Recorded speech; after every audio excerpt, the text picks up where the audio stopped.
You say that leaders would have great advocates. You've said this a couple times when they respect, here's the word, when they respect frontline workers.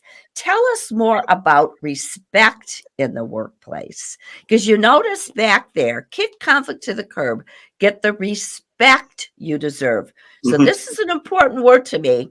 You better shine here, sir. Okay. Well, to get respect that you deserve, you have to give it, of course.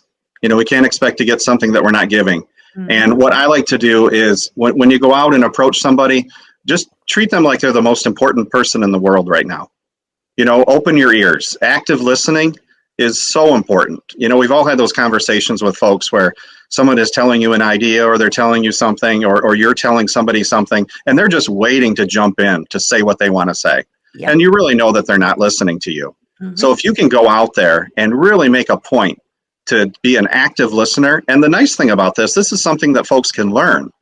If anybody has any leader standard work that they follow around, which is just kind of a fancy way of saying some notes that I follow throughout the day, you can add it to, say, on a Tuesday and a Thursday, I'm going to go out and I'm going to ask somebody a question, and I'm going to refrain from giving them any advice. I'm just going to ask them and listen to them. I think that's a great way to show respect. And I actually was talking to somebody a couple of days ago, and they're in a leadership position, and she said the exact same thing. She said, you know what, folks say that I'm approachable, and she says, but I don't feel like I am. I said, well, it just must be the way that you're making them feel. And I know you've heard that quote before, and it's been attributed to so many different people, but folks will not remember maybe what you said, but they'll remember how you made them feel. And I really love that. And I think that embodies so much of that. If you see someone coming up the aisle to talk to you and you're like, oh, good, I like that person. I really want to talk to that person. Or, oh, here I go. I wonder what I'm going to get yelled at for today.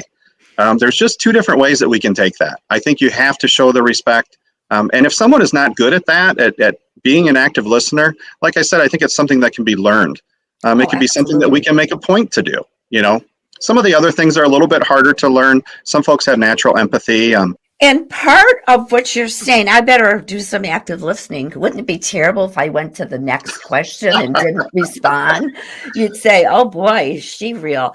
Is coaching, what you just described, is leaders. You're really coaches.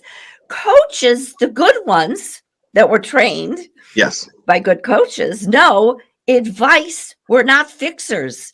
We listen. We listen. We watch for the body language. I'm watching your body language, and your passion is just gushing out of your eyes. I'm just telling you.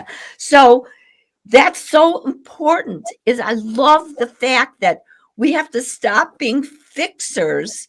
Therefore, then when you put that in your notes, okay, I'm not going to be a fixer today, and listen, that's golden.